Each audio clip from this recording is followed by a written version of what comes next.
রাসূলুল্লাহ সাল্লাল্লাহু আলাইহি ওয়াসাল্লাম শেষ রাতে তাহাজ্জুদ পড়ে আল্লাহর দরবারে দুইটা হাত তুলে বললেন, আল্লাহ, কাল হাসরের ময়দানে যখন কেউ কাউকে চিনবে না, স্বামী যখন তার স্ত্রীকে চিনবে না, সন্তান যখন তার পিতাকে চিনবে না, বন্ধু যখন তার বন্ধুকে চিনবে না, ছোট ভাই যখন সহোদর বড় ভাইকে চিনবে না, সেই সময় আমি যেন আমার কলিজার টুকরা খাদিজাকে ভুলে না যাই। রাসূল দোয়া করতেছিলেন আর কান্না, অঝরে কান্না করতেছিলেন। এই দিক থেকে পিছন দিক থেকে হযরতে আয়েশা রাদিয়াল্লাহু তাআলা আনহা তিনি গেছেন যে কি ব্যাপার, রাসূল এতক্ষণ যাবত কোথায়, উনি কি করতেছেন, গিয়া দেখি।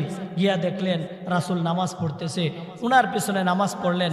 নামাজের পরে উনিও মুনাজাতে শরীক হইলেন। দেখেন রাসূল কাঁদতেছেন খাদিজাতুল কুবরার কথা স্মরণ করে।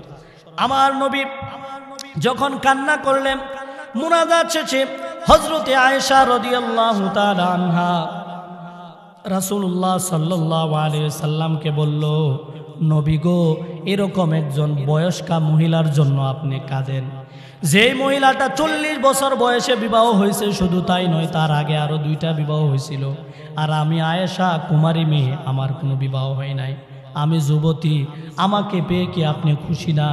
আপনার তো একটা নয়, আপনার 10টা স্ত্রী আছে। 10টা স্ত্রী থাকার পরও কেন আপনি খাদিজার জন্য কাঁদেন? আমরা কি তার সমান নয়? নবীজি সাল্লাল্লাহু আলাইহি সাল্লাম বললেন, খাদিজা, তুমি কি কথা বললা? সাবধান, আর কোনোদিন এই কথা বলবা না। আমি তো সেই খাদিজার জন্য কান্না করতেছি, যে খাদিজা হেরা গুহার মধ্যে প্রতিদিন 2 বেলা খাবারগুলো আমার জন্য পৌঁছায় দিছে।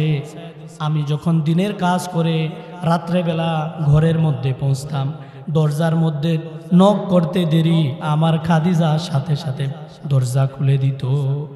একটার বেশি আমার কোনোদিন 2টা টুক্কা দিতে হয় নাই দরজার মধ্যে। আর খাদিজাকে জিজ্ঞেস করতাম, খাদিজা রে, তুমি কি রাত্রেবেলা ঘুমাও না? বলে, কেন হুজুর? বলে, একবার মাত্র টুক্কা দিলাম, ডাক দিলাম, সাথে সাথে কেমনে তুমি দরজা খুললা? খাদিজা বলে, ইয়া রাসূলুল্লাহ, ইয়া হাবিবাল্লাহ, আমার মা বাবা আপনার জন্য কুরবান হোক।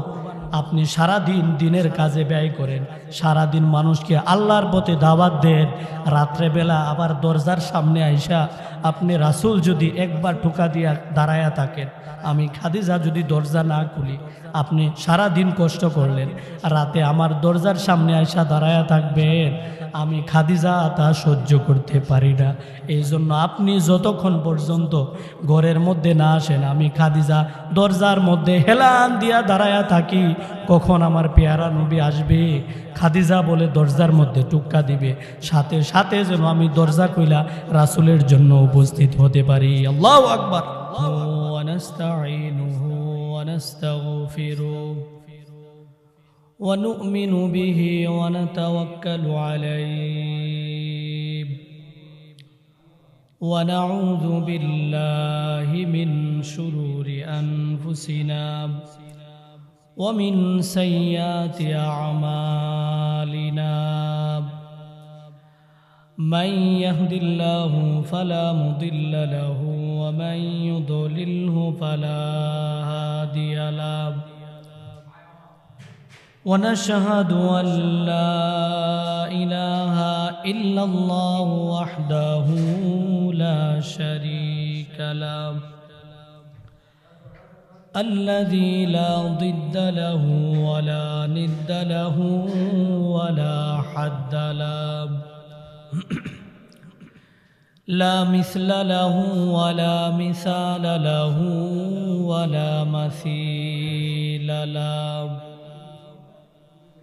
ونشهد أن سيدنا وسندنا وسادتنا وحبيبنا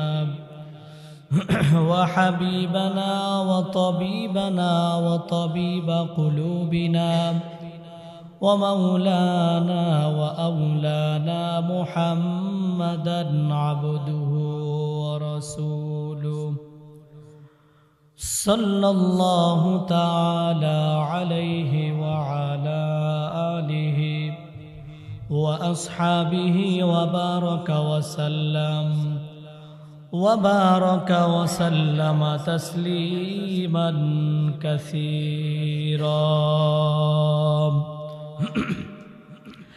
أما بعد فقد قال الله تبارك وتعالى في كلامه المجيد وفي فرقانه الحميد أعوذ بالله من الشيطان الرجيم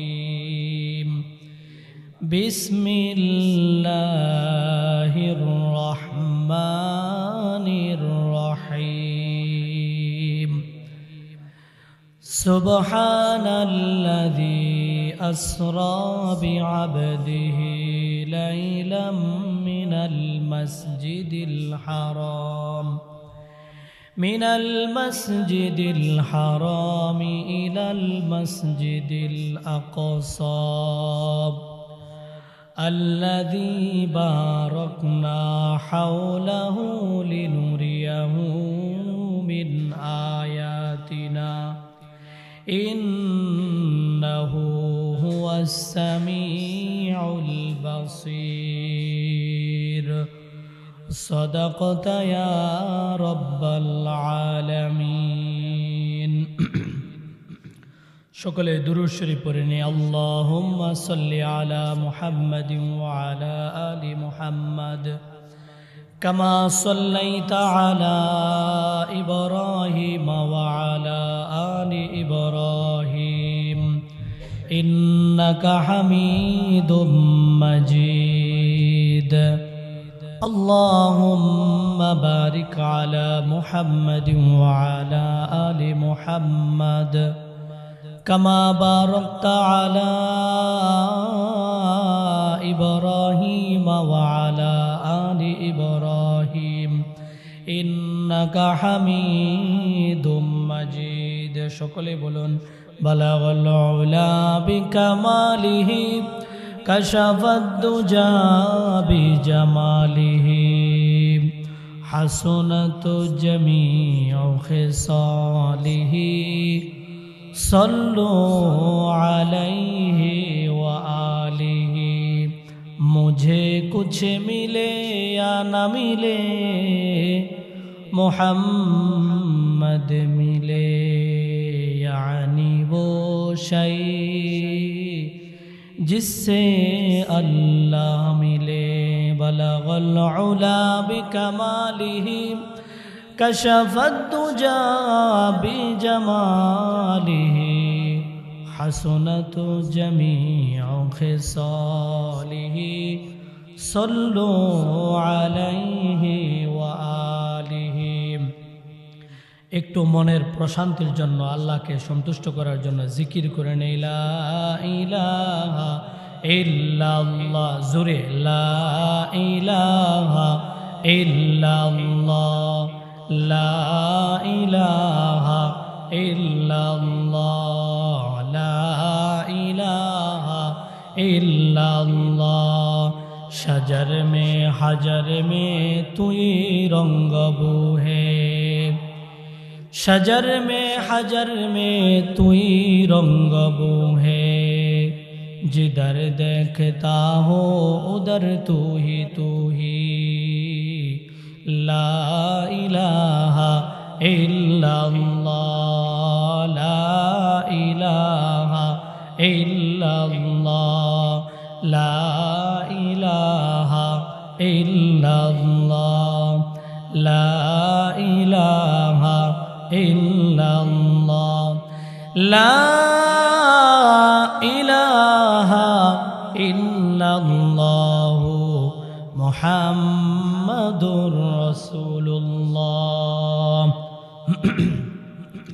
বড়াইয়া উত্তরপাড়া জাবালে নূর জামে মসজিদের উদ্যোগে ও মৃত ব্যক্তিদের রুহের মাগফিরাত কামনায় বার্ষিক ওয়াজ ও দোয়ার মাহফিল আল্লাহ তাবারকা ওয়া তাআলার দরবারে লাখো কোটি শুকর এবং সুজুদ যে মহান রব আমাকে আপনাকে অসংখ্য অগণিত মানুষ থেকে বাছাই করে যাচাই করে বেহেশতের বাগান আল্লাহ তাবারকা ওয়া তাআলার জমিনে সবচেয়ে শ্রেষ্ঠ ঘর আল্লাহর ঘর মসজিদে আসার বসার তৌফিক দান করেছেন। এজন্য রবের দরবারে কালিমাতুশ শুকর আদায় করে বলি আলহামদুলিল্লাহ। রাসূলুল্লাহ সাল্লাল্লাহু আলাইহি ওয়াসাল্লাম হাদিসের মধ্যে বলেছেন, আহাব্বুল বিলাদি ইলাল্লাহি মাসাজিদুহা, এই পৃথিবীর মধ্যে আল্লাহর কাছে সবচেয়ে পছন্দের জায়গা যেটা, সেটার নাম হচ্ছে কি? মসজিদ। আজকে যদিও হচ্ছে বার্ষিক মাহফিল, তবে সেই মাহফিলের বারাকা আরও শত হাজার গুণ বেড়ে গেছে যখন সেই মাহফিলের আয়োজনটা করা হয়েছে পৃথিবীর শ্রেষ্ঠতম জায়গা মসজিদের মধ্যে। এই মসজিদের ব্যাপারে বলা হয়েছে, কেউ যদি শুধু এতেকাফের নিয়তে এসে বসেও থাকে, তারপরেও তার আমলনামার মধ্যে সওয়াব লিখে দেন কে? আল্লাহ। এই মাস, যে মাসে আমরা পদার্পণ করেছি, আজকে আছি, আরবিতে এই মাসের নাম হচ্ছে রজব। এই মাসের নাম কি? রজব। আল্লাহ তাবারাকা ওয়া তাআলার কাছে এই মাস অত্যন্ত প্রিয়। আল্লাহ তাবারাকা ওয়া তাআলা কুরআনের এক আয়াতের মধ্যে বলেন, ইন্না ইদ্দাতাশ শুহুরি ইনদাল্লাহি 12 শাহরা ফি কিতাবিল্লাহি ইয়াওমা খালাকাস সামাওয়াতি ওয়াল আরদ মিনহা আরবাতুন হুরুম। রব্বে কারীম কুরআনে কারীমের মধ্যে ইরশাদ করেন, আমি পৃথিবী এবং জমিন সৃষ্টির সূচনা লগ্ন থেকে আমি বছরের সময়গুলোকে 12টা ভাগে বিভক্ত করেছি। সেই 12টা ভাগের প্রত্যেকটা ভাগকে বলা হয় এক একটা মাস। এক একটা মাস। এক বছরে কয় মাস? 12 মাস। এই 12 মাসের সূচনা সর্বপ্রথম যিনি করলেন তিনি হচ্ছেন আমাদের সৃষ্টিকর্তা রব্বুল ইজ্জত ওয়াল জালাল। তিনি হচ্ছেন আল্লাহ তাবারাকা ওয়া তাআলা।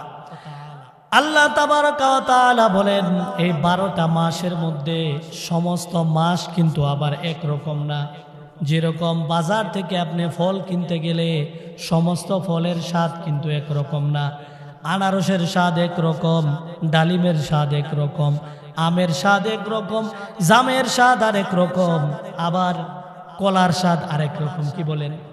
সব ফলের স্বাদ একরকম না। আপনারা তরি তরকারি করেন, সমস্ত তরি তরকারির স্বাদ কি একরকম? লাউ একরকম, আবার ওই রকম ভাবে পেঁপে একরকম লাগে, ওই রকম ভাবে আপনার বটবটি একরকম লাগে। বলে এক এক তরকারির মধ্যে এক এক স্বাদ দিয়েছেন কে? আল্লাহ। যে আল্লাহ এক এক ফলের মধ্যে এক এক স্বাদ দিলেন, যে আল্লাহ এক এক তরকারির মধ্যে এক এক স্বাদ দিলেন, সে আল্লাহ বলে আমি 12টা মাস সৃষ্টি করেছি। তবে 12 মাসের গুরুত্ব সবটার একরকম না, এক এক মাসের গুরুত্ব এক এক রকম করেছেন কে? আল্লাহ। আল্লাহ তাবারাকা ওয়া তাআলা বলেন, মিনহা আরবাতুন হুরুম, এই 12টা মাসের মধ্যে 4টা মাসকে আমি আল্লাহ সম্মানিত করেছি। সেই 4টা মাস হচ্ছে সালাসুন মুতাওয়ালিয়া, 3টা মাস হচ্ছে লাগাতার একসাথে। এক নাম্বার হচ্ছে, আমার সাথে বলুন, এক নাম্বার হচ্ছে জিলহজ। এক নাম্বার কি? জিলহজ। 2 নাম্বার হচ্ছে জিলকদ। 2 নাম্বার কি? জিলকদ। 3 নাম্বার হচ্ছে মুহররম। এই 3টা মাস লাগাতার মুতাওয়ালিয়া, লাগালাগি। আরেকটা মাস হচ্ছে রজব। এই রজব মাস হচ্ছে 4র্থ নাম্বার যেই মাস আল্লাহর কাছে অন্যান্য সমস্ত মাসগুলোর মধ্যে সম্মানিত। এই সম্মানিত মাসের মধ্যে আমরা পৃথিবীর সবচেয়ে সুন্দর জায়গার মধ্যে আসছি, সবচেয়ে সম্মানিত মানুষ হয়ে। বলেন সুবহানাল্লাহ। আল্লাহর ঘরের মধ্যে যারা আসে, হাদিসের মধ্যে আসছে, তারা হচ্ছে আল্লাহর প্রতিবেশী। তারা হচ্ছে কি? আল্লাহর প্রতিবেশী। যারা মনে করেন আপনার সচিবালয়ের মধ্যে থাকে, এরা পাওয়ার সাধারণ মানুষ থেকে এদের একটু পার্সোনালিটি আলাদা কিনা, যারা উত্তরা সিটিতে থাকে, যারা বসুন্ধরা সিটিতে থাকে, বলে এক এক জায়গা ভেদে এক মানুষের কোয়ালিটি ভিন্ন হয়। ঠিক যারা মসজিদের মধ্যে সর্বদা অবস্থান করে, এরা হচ্ছে আল্লাহর প্রতিবেশী। বিদায় এরা কিন্তু, যদিও দেখা যায় এরা আমার গ্রামের আব্দুল আওয়াল, এরা আমার গ্রামের আব্দুল জব্বার, এরা আমার গ্রামের আব্দুল সাত্তার, তবে আল্লাহ বলে তোমার চোখে যদিও তুমি দেখো সে তোমার গ্রামের আব্দুল জব্বার, খেটে কাটা দিনমজুর, তুমি যদিও দেখো সে তোমার গ্রামের আব্দুল আউয়াল, সে কৃষক, আল্লাহ বলে তার মর্যাদা আমার কাছে অনেক বেশি, যেই মর্যাদা একজন মন্ত্রী প্রেসিডেন্টেরও নাই। তাহলে সেই রব আমাদেরকে এরকম ভালো দিনের মজলিসে পৃথিবীর সর্বশ্রেষ্ঠ জায়গায় আসার বসার তৌফিক দান করেছেন। এজন্য রবের দরবারে আবারও কালিমাতুশ শুকর আদায় করে বলি আলহামদুলিল্লাহ। এজন্য বরায়াবাসীকে বলবো, এ মাহফিল তো প্রতিদিন আসবে না, আসবে আপনার খাবার দাবার প্রতিদিন খাইতে পারবেন কি পারবেন না? বলে হুজুর প্রতিদিন তো আর পেঁয়াজুর দোকান আমাদের মহল্লায় আসে না, জালমুড়ির দোকান আসে না। বলে জালমুড়ির দোকান এখানে না থাকলেও আওরাখালী বাজারে পাওয়া যাবে কি যাবে না? জালমুড়ি পাইবেন, তবে আওরাখালী বাজারে আগামীকাল যদি আমারে খুঁজেন পাইবেন? পাইবেন না। এই জন্য সময়কে কাজে লাগানো। যাক, যে কথা বলতেছিলাম, আল্লাহ তাবারাক ওয়া তাআলা এই রজব মাসকে সম্মানিত করেছেন। এই জন্য আমার নবী হাদিসের মধ্যে আসছে, কানা রাসূলুল্লাহ সাল্লাল্লাহু আলাইহি সাল্লাম ইযা দাখালা রজব ইয়াকুলু আল্লাহুম্মা বারিক লানা ফি রজব ওয়া শাবান ওয়া বাল্লিগনা রমাদান। রাসূলুল্লাহ সাল্লাল্লাহু আলাইহি সাল্লাম যখনই রজব মাস আসতেন তখন একটা দোয়া হুজুর সব সময় পড়তেন, বেশি বেশি পড়তেন। সেই দোয়াটা হলো, সবাই আমার সাথে পড়ুন, আল্লাহুম্মা আল্লাহুম্মা বারিক লানা ফি রজবা ওয়া শাবান ওয়া বাল্লিগনা রমাদান। এর অর্থ হলো, হে রব, আপনি আমার রজব এবং শাবান মাসে আমার বরকত দান করুন, এবং এই বরকত আপনি আমার হায়াতকে বাড়ায়া দিতে দিতে আপনি রমজান পর্যন্ত নিয়ে যান। এই জন্য মানুষে বলে হায়াত পরিবর্তন হয় না, হায়াত পরিবর্তন হয়। তাকদীর দুই ধরনের, একটা হচ্ছে তাকদীরে মুবরাম, আরেকটা হচ্ছে তাকদীরে মুআল্লাক। তাকদীরে মুবরাম যেটা কোনো পরিবর্তন হয় না, সিল মারা হয়ে গেছে। আরেকটা হচ্ছে তাকদীরে মুআল্লাক, যেটা পরিবর্তন হয়। সেটা পরিবর্তন হয় কিভাবে? সেটা পরিবর্তন হয় দোয়ার মাধ্যমে, সেটা পরিবর্তন হয় নেক আমলের মাধ্যমে, সেটা পরিবর্তন হয় মা বাবার দোয়ার মাধ্যমে। এই জন্য কেউ যদি আল্লাহর কাছে দোয়া করে, আল্লাহ সামনে রমজান আসতেছে, আপনি দয়া কইরা মায়া কইরা আমার হায়াতটা রমজান পর্যন্ত নিয়ে নেন, আমি যেন রমজানটা কাটায়া এরপরে মরতে পারি। তার হায়াত যদিও তার মৃত্যু লেখা ছিল রজব মাসে, এই দোয়া করার কারণে আল্লাহ বলবে, যাও বান্দা, তোমার হায়াত আমি আরো 2 মাস বাড়াইয়া দিলাম। সুবহানাল্লাহ। এই জন্য আল্লাহ তাবারাক ওয়া তাআলার দরবারে আরো শুকর এবং সুজুদ যে আল্লাহ এই রজব মাসে আমাদেরকে হায়াতে রেখেছেন। এবার আসুন, আমি যে আয়াতে কারিমা তেলাওয়াত করেছি, এই আয়াতের মধ্যে রজব মাসে এই পৃথিবীর মধ্যে ঘটে যাওয়া একটা বিরাট ঘটনা সম্পর্কে আল্লাহ তাবারাক ওয়া তাআলা আলোকপাত করেছেন।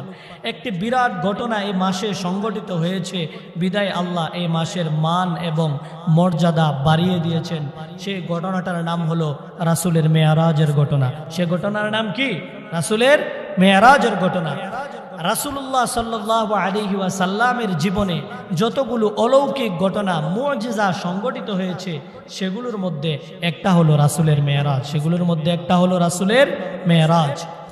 আমার নবী মুহাম্মদুর রাসূলুল্লাহ সাল্লাল্লাহু আলাইহি ওয়াসাল্লাম উনি যখন মানুষের কাছে এক আল্লাহর দাওয়াতগুলো পেশ করলেন, তাওহীদের দাওয়াতগুলো পেশ করলেন, এবার যেই মানুষগুলো আমার নবীকে আল আমিন উপাধি দিয়েছিল, যেই মানুষগুলো আমার নবীকে বিশ্বাসী বলে টাইটেল দিয়েছিল, যেই মানুষগুলো আমার নবীকে সবচেয়ে আমানতদার মনে করত, যেই মানুষগুলো আমার নবীকে সবচেয়ে বড় সত্যবাদী মনে করত, সেই মানুষগুলো এখন আমার নবীর শত্রুতে পরিণত হয়ে গেল।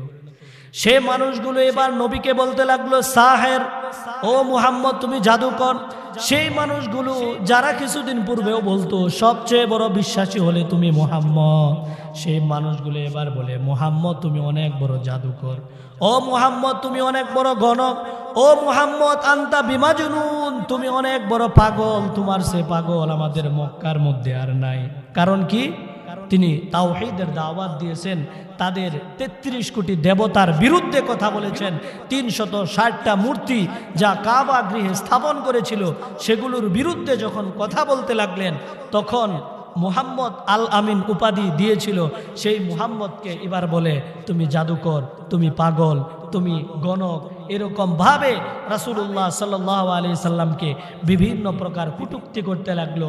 শুধু তাই নয়, মক্কার কাফেররা আমার নবীকে যেভাবে হেনস্থা করা যায় সেভাবেই তারা চেষ্টা করলো।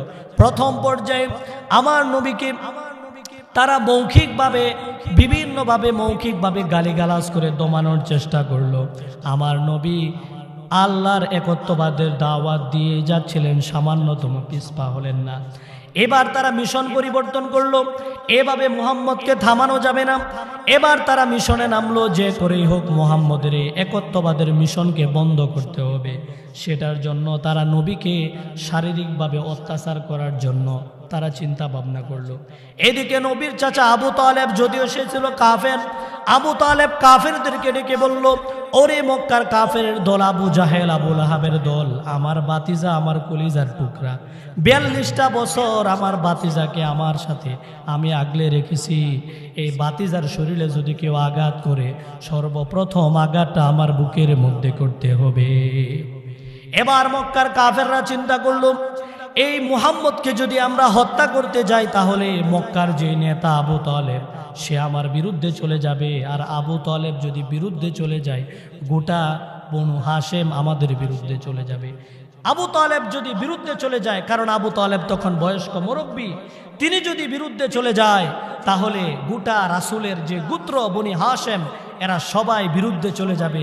এই জন্য তারা চিন্তা করলো, একে শারীরিকভাবে অত্যাচার করা যাবে না, তাহলে তাকে কি করা যায়। এবার তারা বলল, এদেরকে আমরা সমাজ থেকে আলাদা করে দিব, আমাদের ভাষায় আমরা বলি এক গড়ে করে দিব। বলে কি বলি না?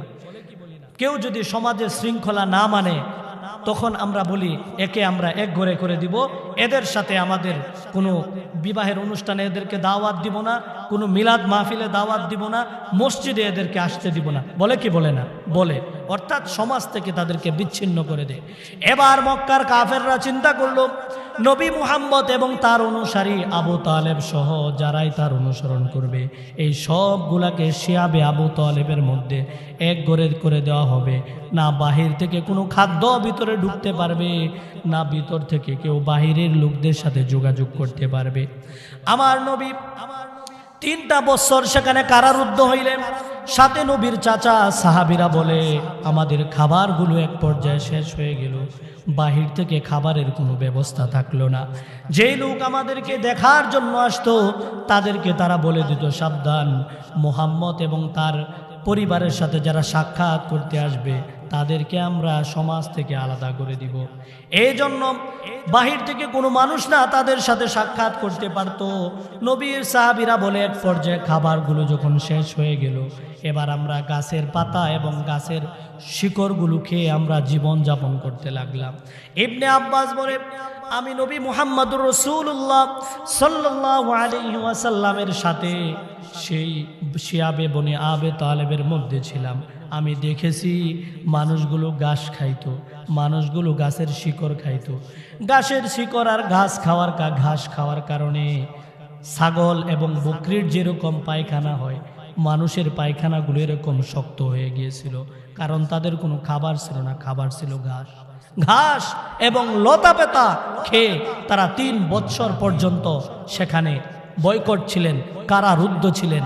এরপর এক পর্যায়ে তারা যেই ফরমান কাবা গৃহের মধ্যে টানিয়েছিলেন, সেই ফরমান ওই পোকা খেয়ে ফেলল। বিরাট বড় ঘটনা। এক পর্যায়ে তারা সেখান থেকে মুক্তি পেলেন। মুক্তি পাওয়ার পর এবার তারা বলল, এদেরকে কারারুদ্ধ করে রাখা যাবে না, এবার এদেরকে শারীরিকভাবে অত্যাচার করতে হবে। প্রতিমধ্যে যখন নবুয়তের 10ম বছর হলো, তখন রাসূলের কলিজার টুকরা চাচা আবু তালেব ইন্তেকাল করলেন, তিনি মৃত্যুবরণ করলেন। এখন আর এই কথা বলার মতো কেউ নাই যে আমার বাতিজাকে আঘাত করতে হলে আগে আমাকে আঘাত করো, আমার বাতিজাকে তীর মারতে হলে আগে আমার বুকে তীর মারো। এই কথা বলার মতো রাসূলের আর কেউ থাকলো না।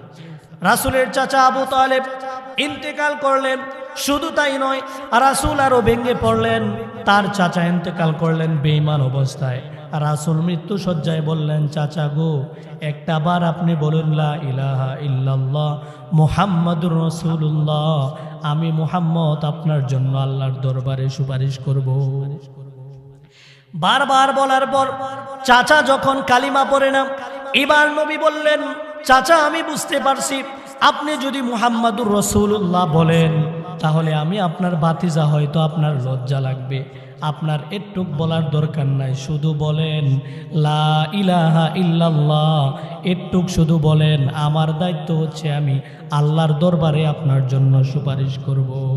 এবার নবী একা তাদেরকে বলে, আর তার পাশে আছে আরো 10-12 জন লিডার, সমাজপতি, আবু জাহেল, আবুল আহাব, উতবা, সাইবা, এরা চতুর্দিক দিয়ে ঘেরাও করে রাখছে। এক নবী কেঁদে কেঁদে বলে, আবু তালেব বলে, বাতিজা তুমি যে কি বলতে চাচ্ছ আমি জানি, তুমি সত্য ধর্ম, তোমার ধর্ম সত্য ধর্ম, এটাও আমি জানি, আমি সব কিছু বুঝি এবং জানি, কিন্তু বাতিজা আমি তোমার কালিমা পড়তে পারবো না। কালিমার তালকিন দেয়। ওই দিক দিয়ে আবু জাহেল বলে, আবু তালেব এই হাঁটুর সমান বয়স বাতিজার কথায় তুমি তোমার বাপ দাদার ধর্ম ছাড়বা? তুমি তোমার বাপ দাদার প্রাচীন ধর্ম, এত দেবদেবীর পূজা করলা, এদেরকে তুমি ত্যাগ করবা? হাঁটুর বয়সী একটা বাতিজার কারণে তোমার কি প্রেস্টিজ নাই? লজ্জা শরম তোমার নাই? এজন্য লোকলজ্জার ভয়ে আবু তালেব কালিমা পড়তে পারলেন না, বেঈমান হয়ে মারা গেলেন। আল্লাহ রাসূল হাদিসের মধ্যে বলে সবচেয়ে কম শাস্তি আল্লাহ রাসূলের চাচা আবু তালেবকে দেওয়া হবে। শাস্তিটা হলো একটা আগুনের জুতা পরিয়ে দেওয়া হবে, আর তার মাথার মগজগুলো গলে কান দিয়ে নাক দিয়ে বের হতে থাকবে। নাউযুবিল্লাহি মিন যালিক। আমার নবী চাচার মৃত্যুর পরিবার ভারাক্রান্ত হয়ে গেলেন। নবীজি বসে থাকেন, মন মরা হয়ে গেছেন। এবার রাসূলকে বাধা প্রতিহত করার আর পৃথিবীর মধ্যে কেউ থাকলো না। এদিকে রাসূলের সহধর্মিণী হযরতে খাদিজাতুল কুবরা রাদিয়াল্লাহু তাআলা আনহা রাসূলকে সান্ত্বনা দেয়, রাসূল আপনার চাচা মারা গেছে তো কি হয়েছে, আমি তো আছি। ইসলাম গ্রহণের সময় থেকে নিয়ে আমি ধন সম্পদ দিয়ে আপনার সহযোগিতা করেছি। আমি সেই খাদিজা যেই মাইলকে মাইল পাড়ি দিয়ে সেই গারে হেরার মধ্যে আপনার জন্য খাবারের ব্যবস্থা করেছি। দৈনিক 2 বেলা আমি খাবার নিয়ে গেছি। যারা হজে গেছেন, সেই হেরা, গারে হেরা যেখানে কোরআন নাজিল হয়েছে, সেটা কত উপরে, হেঁটে গেলে বর্তমান সময় সিঁড়ি বানাইছে, সুন্দর ব্যবস্থাপনা, এরপরও 1 ঘন্টার উপরে সময় লাগে। আর তখনকার সময়ে তো এত সুন্দর ব্যবস্থাপনা ছিল না। তখন কি কষ্ট করে তাহলে আম্মাজান হজরতে খাদিজাতুল কুবরা, তিনি কি যুবতী? না, বলে তার বয়স তখন প্রায় 50 বছর বা তার উপরে হবে, কারণ 40 বছর বয়সে তার বিবাহই হয়েছে রাসূলের সাথে।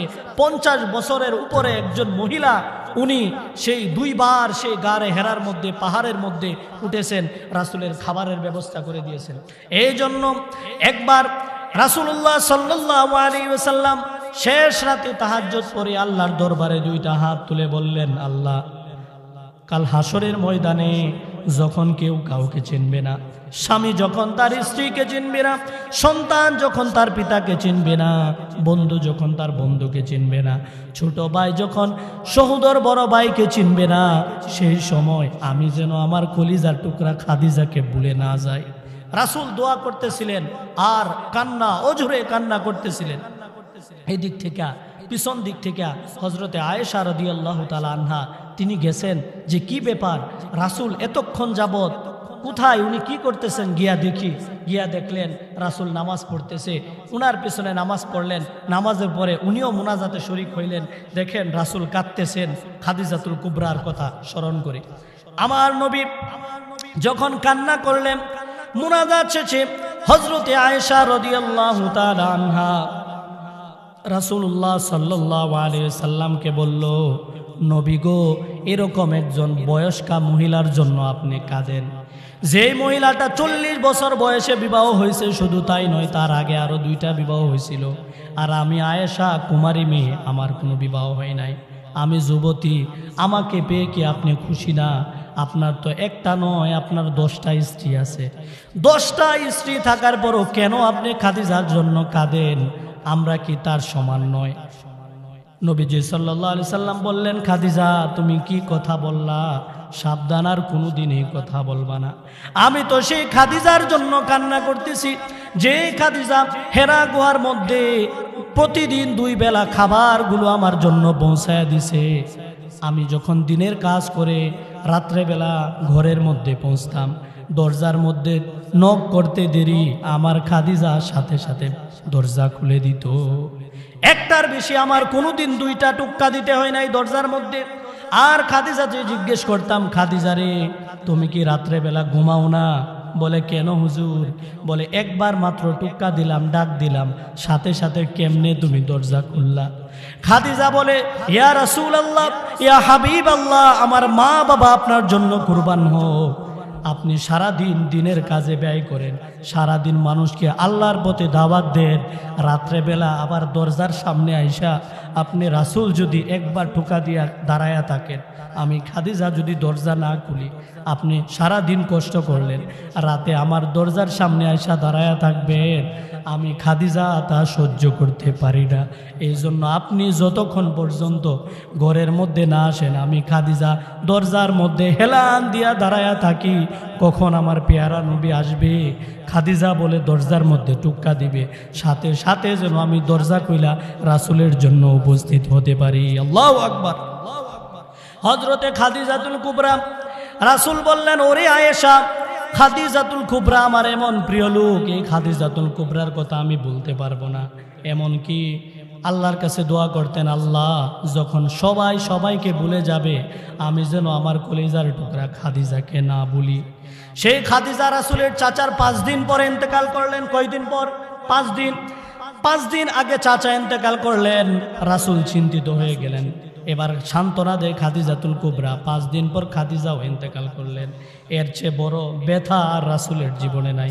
এই জন্য সেই বছরকে বলে আমুল হুজন, বেদনার বছর, ইতিহাসের মধ্যে বলা হয়। রাসূল যখন ব্যতীত হলেন, এদিক দিয়ে রাসূলের সন্তান, ছেলে সন্তানগুলো জন্ম নেয় আর মৃত্যুবরণ করে। রাসূলের তিনজন ছেলে সন্তান হয়েছে, একজনও বালক অবস্থায় থাকতে পারে নাই, নাবালেগ শিশু অবস্থায় আল্লাহ তাদেরকে নিয়ে গেছেন। মানুষ এবার বলে মুহাম্মদের উপর মুহাম্মদের রব অসন্তুষ্ট হয়েছে, মুহাম্মদের উপর মুহাম্মদের খোদা অসন্তুষ্ট হয়েছে, বিদায় তার চাচা গেল, তার স্ত্রী গেল, তার সন্তানগুলো একের পর এক আল্লাহ নিয়ে নেয়। সে নাকি আবার আল্লাহর দাওয়াত দেয়, তার আল্লাহ তো তারে দেখতে পারে না, যদি দেখতে পারতো তাহলে তার সন্তানগুলো মারে কি জন্য? কাফেররা যখন এই ধরনের কথা বলল, আমার নবী চিন্তিত হইলেন। আল্লাহ তাবারকা ওয়া তাআলা আমার নবীর কষ্টটা সহ্য করতে পারলেন না। আল্লাহ বললেন, ও নবী, মানুষ মানুষকে দুনিয়াতে সান্ত্বনা দে, আমি আল্লাহ আপনাকে সান্ত্বনা দিব 7 আসমানের উপরে আরশে মহল্লা এনে, আমি আমার কাছে এনে আপনাকে সান্ত্বনা দিয়ে দিব। এমন সান্ত্বনা দিব নবী, আপনি আপনার সমস্ত দুঃখ কষ্টগুলো ভুলে যাবেন। সান্ত্বনা দেওয়ার জন্য এই রজব মাসের 27 তারিখ এক বর্ণনা মতে আল্লাহ তাবারকা ওয়া তাআলা রাসূলকে ডাকলেন আল্লাহর কাছে। এটার নামই হচ্ছে মেরাজ, এটার নামই হচ্ছে ইসরা। আমার নবী শুয়ে আছেন উম্মে হানির গৃহের মধ্যে, উম্মে হানির গৃহে রাসূল শুয়ে আছেন। রাত্রে বেলা হঠাৎ করে 2 জন ফেরেশতা সাত বেদ করে রাসূলের কাছে আসলো। এবার রাসূল ঘুমন্ত অবস্থায়, রাসূল বলে, মাত্র ঘুমটা আসছে, আমার মনটা ঘুমাই নাই, চোখটা মাত্র লাগছে। অনেক সময় এরকম হয় না, মাত্র চোখ লাগছে, আশেপাশে কে কি বলতেছে হালকা হালকা বুঝতে পারে। আমার রাসূল বলে, আমার চোখগুলো ঘুমাইছে, মনটা আমার সজাগ। 2 জন ফেরেশতা এসে আমাকে নিয়ে বুরাক নামক প্রাণীর মধ্যে করে নিয়ে হাতিমে কাবার কাছে গেল। কাবা শরীফের প্রান্তে হাতিমে কাবা, কাবা গৃহের একটা অংশ। সেই হাতিমে কাবার মধ্যে গিয়ে রাসূলকে শুয়াইয়া রাসূলের বুকটাকে ফাড়লেন। আর রাসূলের বুকটাকে ফেরে বুকের মধ্য থেকে হৃৎপিণ্ডটা বের করে, কলবটা বের করে সেটাকে জমজমের পানি দ্বারা দৌত করলেন। জমজমের পানি দ্বারা কি জন্য দৌত করলেন? বলেন, আমার রাসূল তো দুনিয়া থেকে 7 আসমানের উপরে যাবে। পৃথিবীর আবহাওয়া একরকম, আসমানের আবহাওয়া একরকম, কথা ঠিক কিনা? 25,000 ফুট উপরে আর অক্সিজেন পাওয়া যায় না।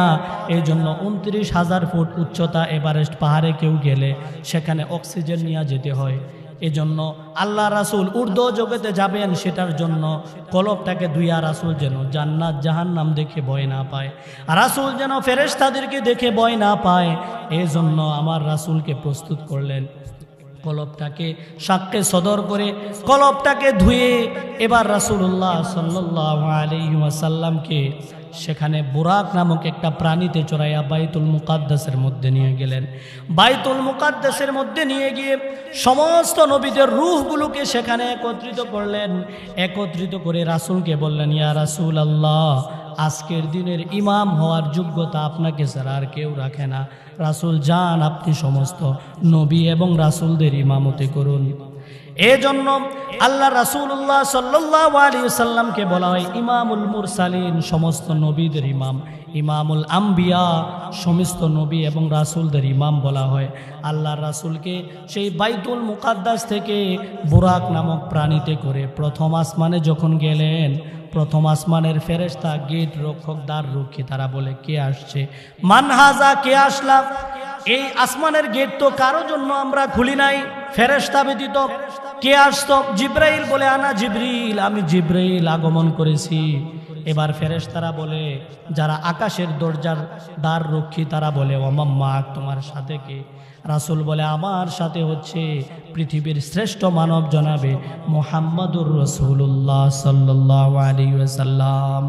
সাথে সাথে ফেরেশতাদের মধ্যে গুঞ্জ উঠে গেল, তারা এক বাক্যে বলতে লাগলো নি'মাল মাজিউ জাআ মারহাবাম বি ফানি'মাল মাজিউ জাআ, বিশ্ব নবীর আগমন, শুভেচ্ছার স্বাগতম।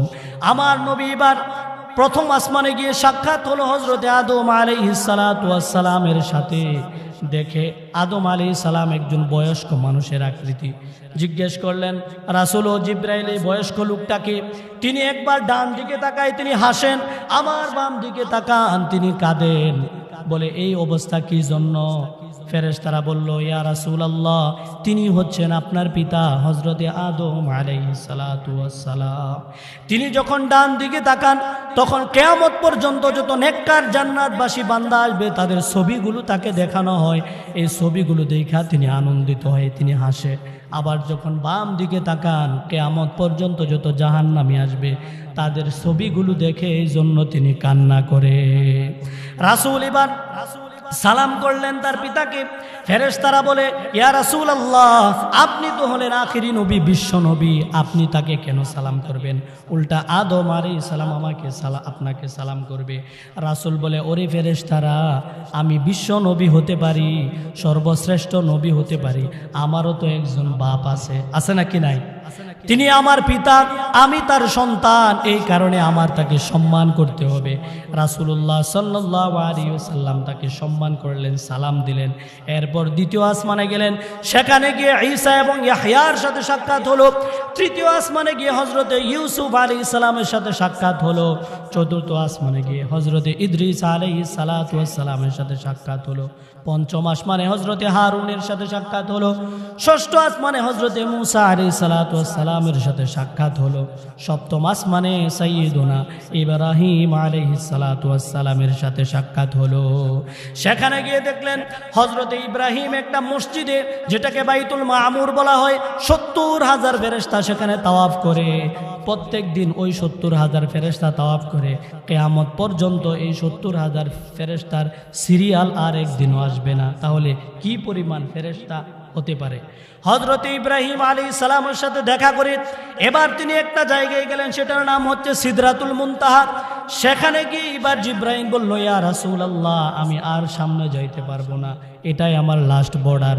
এর চেয়ে সামনে যদি আমি অগ্রসর হই তাহলে আমার নূরের পাখাগুলো জ্বলে পুড়ে সারগার হয়ে যাবে। আমার নবী একা একা গায়বী নিদর্শনের মাধ্যমে তিনি চলতে লাগলেন। এক পর্যায়ে এমন জায়গায় গেলেন সেখানে কেউ নাই, কাউকে দেখা যায় না। আমার নবীকে এবার আল্লাহ ডাক দেয়া বলে ও নবী, ভয় পায়েন না, আপনি যে জায়গার মধ্যে আছেন সেই জায়গাটা হচ্ছে আমার আরশে আজিম। বলেন সুবহানাল্লাহ। আমার নবী এবার আল্লাহ বললেন ও নবী, দুনিয়া থেকে আসছেন আমার বন্ধু, কি হাদিয়া নিয়ে আসছেন? আমার নবী এবার চিন্তায় পড়ে গেলেন, আল্লাহকে আবার কিভাবে আমি হাদিয়া দিব? আমার নবী আল্লাহ তার মনের মধ্যে ইলহাম জারি করে দিলেন। আমার নবী আল্লাহর কাছে হাদিয়া পেশ করলো। সবাই বলুন আত্তাহিয়াতু লিল্লাহি ওয়াস সালাওয়াতু ওয়াত তাইয়্যিবাত। রাসূল বললেন ও আল্লাহ, আমার মৌখিক ইবাদত, আমার শারীরিক ইবাদত, আমার মালি ইবাদত সব কিছু আপনার জন্য নিয়ে আসছি। সুবহানাল্লাহ। এবার আল্লাহ এই হাদিয়ার উত্তর দিলেন, আসসালামু আলাইকা আইয়ুহান নাবিয়্যু ওয়া রাহমাতুল্লাহি ওয়া বারাকাতুহু। ও নবী, আপনার উপর সালাম এবং আল্লাহর রহমত এবং বরকত বর্ষিত হোক। আমার নবী সালাম এবং বরকতটা নিজের জন্য নিলেন না, না, বরং সমস্ত উম্মতকে শামিল কইরা একত্রিত কইরা সবার উপরে সালাম এই বরকতটা নিলেন, বললেন আসসালামু আলাইনা ওয়া আলা ইবাদিল্লাহিস সলিহিন। এই দৃশ্যগুলো দেখে এবার সমস্ত ফেরেশতারা অবাক হয়ে বলল আশহাদু আল্লা ইলাহা ইল্লাল্লাহু ওয়া আশহাদু আন্না মুহাম্মাদান আবদুহু ওয়া রাসূলুহু।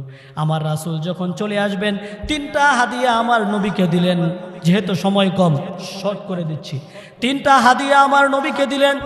এক নাম্বার হাদিয়া হলো আল্লাহর কোনো বান্দা নবীকে বলে, ও নবী, তোমার উম্মত যতক্ষণ পর্যন্ত শিরিক আর কুফর না করবে, সে যত গুনাহ করুক তওবা করতে দেরি, আমি আল্লাহ তার গুনাহগুলো মাফ করে দিব। এক নাম্বার হাদিয়া। দুই নাম্বার হাদিয়া, সূরাতুল বাকারার শেষ তিনটা আয়াত আমার নবীকে দিলেন।